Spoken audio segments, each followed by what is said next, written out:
Salam değerli şagirdler ve abituriyentler. Bildiğimiz gibi bugün 12 April tarihinde Devlet İmtahan Merkezi buraxılış imtahanı geçirdi. Öyle mi? Ve biz bu imtahanda istifade olunan dil qaydalarına aid olan sualların izahını artıq kanalımıza yerləşdirmişik. İndi isə mətnlərə başlayacağıq. Bu tipli izahların tez-tez gəlməyini istəyirsə, dəstək olmaq üçün abunə olmağı və videolarımızı paylaşmağı unutmayın. İndi isə gəlin baxaq buradakı suallara. Demək, ilk olaraq nə edirik? Bədii mətnimizi oxuyuruq. Daha sonra ona aid olan sualları cavablamaya çalışırıq. Növbəti izahda isə publisistik mətnə toxunarıq. İlanın dərdi adlı bir mətnimiz var. Gəlin baxaq. Aslan torpağı suya həsrət qalan, qara yelin yandırıb yaxdığı bu kənddə doğulmuşdu. Aslan torpağı suya həsrət qalan, qara yelin yandırıb yaxdığı bir kənddə doğulmuşdu. Yaxşı yadımdadır. 10-12 yaşı ancaq olardı. Bir gün xırmanda yol sürürdü. O il quraq keçdiyindən zəmilər yanmış, kəndlilər səpdikləri toxumları güclə yığmışdılar. Axşama doğru günəş çəkilsə də, nəhəng qayalar, qupquru bağrıyanıq torpaq susuzluqdan yanırdı. Bürküdən təngə gəlmiş Aslan və atası evə qayıdırdılar. Aslan yanıqlı-yanıqlı soruşdu. Ata, bu gen dünyada məgər yox idi ki, babalarımız bu çılpaq qayalar arasında kənd salıb hələ bir adını da ilanlı qoyublar. Elədir oğlum. Bu gen dünya bir zaman ata-babalarımızın başına dar idi. Aşağıdakı bütün yaxşı yerlər, başı qarlı dağlardan axıb gələn coşqun çayların keçdiyi kəndlərin suvardığı bərəkətli torpaqlar bəylərin, xanların mülkü idi. Bəs sonra niyə yaxşı yerlərə köçmədiniz? Oğlunun bu məzəmmətli sualı deyəsən kişinin ürəyinə toxundu. Onu yaman incitdi. Dönüb narazı bir nəzərlə oğluna baxdı və dedi: Bala, yaxşı oğul ata-baba yurdunu atıb getməz. Bacarsa abad edər, bacarmasa onunla bir yerdə batıb gedər. Bəs niyə abad etmədiniz? Ata hələ uşaq hesab etdiyi oğlundan deyəsən bu sualı gözləmirdi. O duruxdu, ayaq saxladı. Oğul dayandı. Ata və oğul bir an bir-birlərinin üzünə baxdılar. Sonra ikisi də gözlərini kənara çevirib ətrafa nəzər saldı. Kəndin bomboz evləri ətrafdakı boz qayalıqdan seçilmirdi. Nə bir kol var idi, nə bir yarpaq. Aslan uşaqlıqdan arzularla yaşayırdı. Kağızda rəngbərəng karandaşlarla kəndin şəklini çəkər, onu fəvvarilər al-əlvan güllərlə bəzəyirdi. Böyüdükcə arzuları da onunla bərabər böyümüşdü. Ən böyük arzusu bu gölündən doğma kəndlərinə su çəkmək idi. İllərlə Aslan bu mövzuda kitablar oxudu, müzakirələrə qoşuldu. Nəhayət deyəsən axtardığı cavab tapmışdı. Bu gün Aslan gənc mühəndis olaraq məşhur professorla birlikdə bu yolda ilk addımı atmaq üçün doğma kəndinə gəlmişdi. Arzuları Çin olurdu. Yəni indiyə qədər heç kəs eləməmişdi, amma bu uşaq uşaqlıqdan beyninə qoymuşdu bu məsələni və nəticə olaraq da deyəsən istədiyini eləyə biləcəkdi. İstədiyi nə idi? Kəndə su çəkmək, nə mi? Demək, 37-də nə deyir? Əvvəldə işarə qoyulmuş ifadələr əsasında cədvəldəki doğru fikirləri müəyyən edək. Söz, baxaq, üçbucaq işarəsində hansı sözdür? Təngə gəlmək. Bunun məcazi mənalı qarşılığını istəyir burada. Məcazi məna yazıb. Eləmi? Məcazi mənalı qarşılığını istəyir. Təngə gəlmək nədir? Bezmək. İşçi hər gün eşitdiyi tənqidlərlə boğaza gəlmişdir. Bəli, boğaza yığılmışdır. Təngə gəlməkdir. Bezmək mənasındadır. Dəfələrlə eyni şeyləri təkrarlamaqda cana doymaq da bezmək mənasındadır. Səs-küydən bezib burada artıq özünü yaz bax. Sən nədir? Məcazi mənalı qarşılığını işləndirir. 1, 2-ni seçəcəksən, 3-ü seçməyəcəksən. 4. Daha doğrusu kvadrat nədir? Kvadrat hardadır? Demək, nəzər salmaq. Şair illərlə yaşadığı evə sonuncu dəfə göz gəzdirir. Bəli, göz gəzdirmək, nəzər salmaq mənasını ifadə edir. Ana söhbət edir, gözaltı övladının hərəkətinə baxdı. Bu da məcazi mənalı qarşılıq deyil. Ona görə cavabın olacaq 1, 2, 4. 1, 2, 4 Y variantı. Sonra mətnə əsasən hansı xüsusiyyətlər Aslana aid etmək olar? Sadəlövh deyil, təşəbbüskardır, çalışqandır, qətiyyətlidir. Bəli. Çünki nə deyir? Bax, indiyə qədər heç kəs heç nə eləməmişdi. Bu bir şey eləməyə çalışırdı, deyilmi? Bu təşəbbüskar olmasıdır. Sonra illərlə çalışıb öz istəyinə nail oldu deyir, arzular üçün oldu, mühəndis oldu, deməli həm çalışqan, həm də qətiyyətlidir. Sən bunu 2, 3, 4 olaraq cavabı götürsən D variantı. Verilmiş fikirlər mətndəki boş çərçivələrin yerinə hansı ardıcılıqla əlavə edilsə məzmun ardıcılığı pozulmaz. Aslan atasının əhvalının pozulduğunu duysa da yenə də inadla sual verməyə davam etdi. Bir dəqiqə, ata bacarması ona 7 batıb gedər.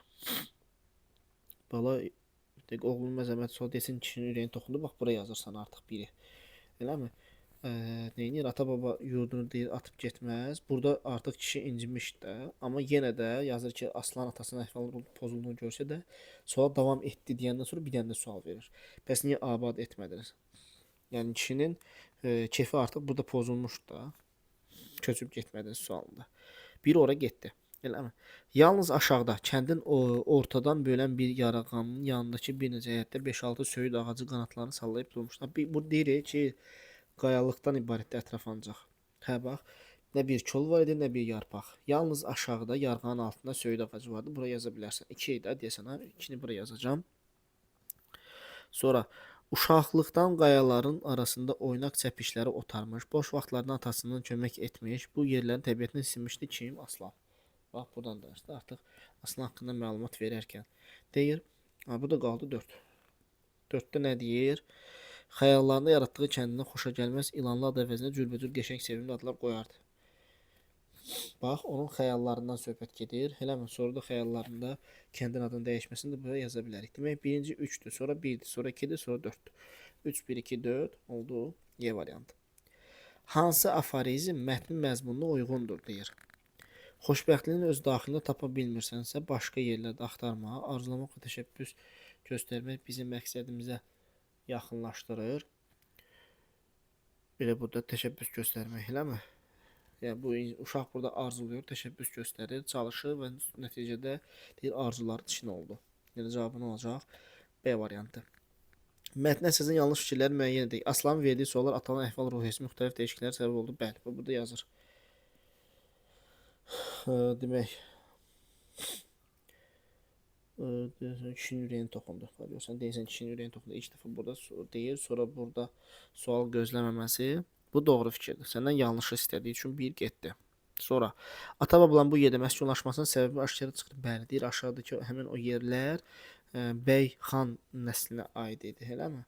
Xanların mülkü idi. Bu da var. 2 də getdi. Cavabın qaldı 3 və 5. Kəndin bugünə və gələcəyini laqeydlik ifadə etmirdi. Aslan kəndin gələcəyinə dediyimiz kimi ümid bəsləyir və xəyal qurur, iş görür deyən adam. Atanın doğma torpağa münasibətini müəyyənləşdirir. Bəli, deyir ki, atıb getmək olmaz.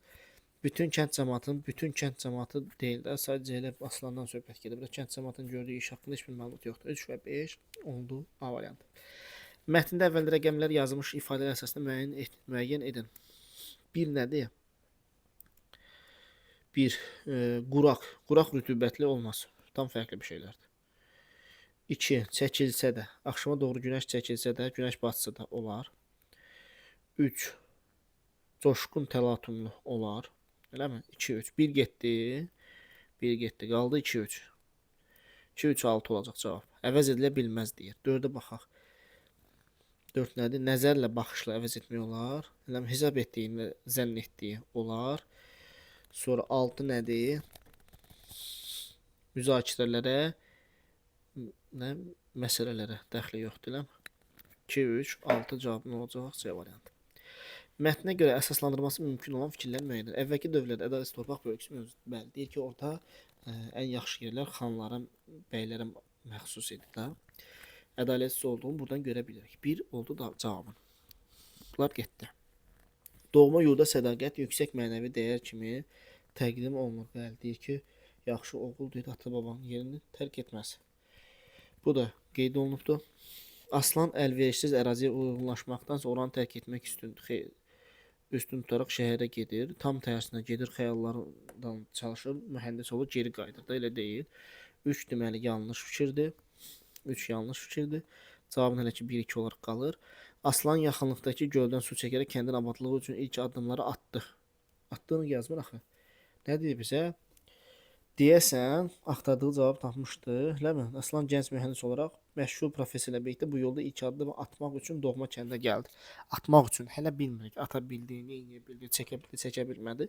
Bu haqda məlumat yoxdur. Ona görə bu 4 də yanlışdır. Təbiət hadisəsi və ərazinin coğrafi şəraiti insanlar üçün çətinlik yaradır. Bəli. 1, 2, 5-in olacaq cavab D variantı. Hansı fikirləri mətnə aid etmək olmaz? Yox, 43. 44 yuxarıda deyəsən. Nəsə burada qarışıq düşüb 5. 44 buradadır. Mətnə əsasən cədvəldəki uyğun fikirləri müəyyən edək. İlanlı kəndi nəhəng çılpaq qayalarla əhatə olunmuşdur, düzdür. Kəndin yeni layihəsinin su fəvvarənin tikilməsini nəzərdə tutulmuşdur. Layihə deyə bir şey orada yoxdur. Sadəcə uşaq öz xəyalında su çəkmək istəyirdi. Demək 2 yanlışdır, 2 yanlışdır, 2 yanlışdır, 1 doğrudur. 1, 4, 5. Bax görsəm 2 dəqiqə cavab çıxdı.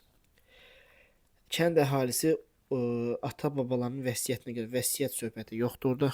3 də yanlışdır, eləmi?